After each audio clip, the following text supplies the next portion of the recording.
Haleluya, haleluya, haleluya. Salam saudaraku, Ratapan 3 ayat 22 sampai 23. Sebab kebaikan Bapa Yahweh yang tidak pernah berhenti, rahmat Bapa yang tidak pernah berkesudahan selalu baru setiap pagi. Begitu besar kasih setia Bapa Yahweh dalam kehidupan kita dimanapun kita berada saat ini, saudaraku. Renungan pagi KPI Mayim Kaim pada hari Jumat tanggal 28 Januari 2022 atau pada tanggal 26 Sefat 5782 yang merupakan kelanjutan pembacaan renungan Torah kita.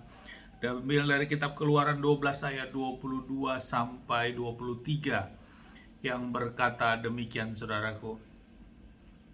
Dan kamu harus mengambil seikat hisop dan mencelupkannya ke dalam darah yang ada di dalam pasu.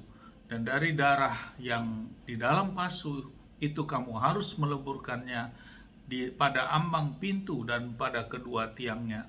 Dan kamu janganlah seorang pun keluar dari pintu rumahnya sampai pagi. Ayat 23. Dan Yahweh akan melintas untuk memukul orang-orang Mesir, dan dia akan melihat darah pada ambang dan pada kedua tiang pintu itu. Dan Yahweh akan lewat di atas pintu itu, dan dia tidak akan mengizinkan si pembinasa masuk ke dalam rumahmu untuk memukulmu. Saudaraku, perikop yang baru saja kita baca adalah tanda darah yang meluputkan, saudaraku. Saudaraku, Bapa Yahweh memerintahkan kepada Mose dan Harun dan juga disampaikan kepada Bani Israel, bangsa Israel yang masih ada di Mesir, saudaraku, untuk mempersiapkan korban Paskah ini.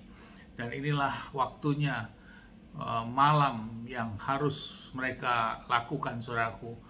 Mereka memberikan tanda darah di ambang pintu rumah bangsa Israel masing-masing, saudaraku.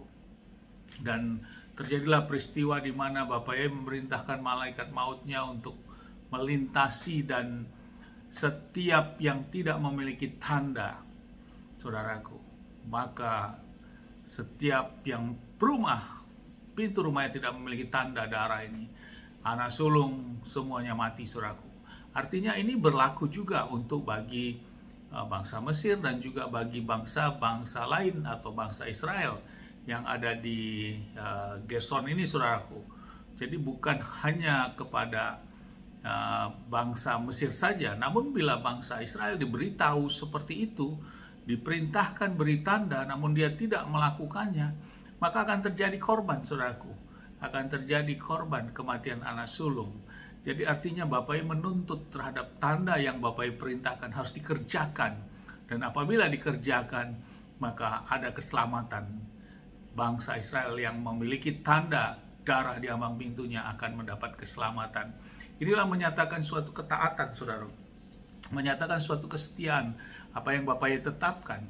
Bukan berarti ini berlaku hanya untuk bangsa Israel saja, saudaraku. Namun bila pada waktu itu ada orang Mesir yang melakukan hal yang sama, dia mendengar dan melakukan, selama ada tanda darah itu, tentu malaikat itu akan meluputkan keluarga itu, saudaraku. Disinilah yang menyatakan untuk wujud kita melakukan perintah dan ketetapannya. Banyak kita mau mengerti, mendengar akan firman, saudaraku, bahwa firman sudah disampaikan, kita duduk dengar, dan kita mengikutinya, namun untuk melangkahkan, untuk melakukan aksi, untuk melakukan berbuat, kita masih berpikir, saudaraku. Berpikir A, B, C, D, dan sebagainya. Untuk apa dilakukan dan sebagainya, masih nanti. Tapi tiba waktunya seperti ini, saudaraku, tidak ada lagi kata nanti. Bagi yang tidak memiliki tanda itu, yang tidak melakukan apa yang Bapa Yahweh perintahkan, maka akan ada kematian sama seperti ini, saudaraku. Ini yang menjadi renungan bagi kita, saudaraku. Jadi bangsa Israel langsung mengambil aksi. Dia melakukan apa yang Bapa Yahweh perintahkan lewat Mose dan Harun. Mereka mengambil sikap, mengambil anak domba yang jantan yang sempurna itu dan menyembelihkannya dan mengoleskan darahnya di ambang pintu-pintu rumah mereka. Dan mereka melaksanakan jamuan makan dan mereka tidak boleh keluar. Karena itu perintah dan mereka kerjakan. Namun bila mereka tidak kerjakan dan tidak ada tanda itu, walaupun dia orang bangsa Israel, rumahnya, maka tetap akan ada korban, saudaraku. Sikap ini yang menjadi renungan bagi kita. Mari saudaraku kita lakukan. Jangan ragu, jangan nunggu nanti-nanti. Itu adalah pekerjaan si jahat, pekerjaan si setan untuk menunda-nunda kita untuk melakukan hukum dan ketetapan yang sudah Bapak Ibu perintahkan. Khususnya tentang tanda-tanda yang Bapak Ibu tetapkan untuk kita harus kerjakan dan harus lakukan.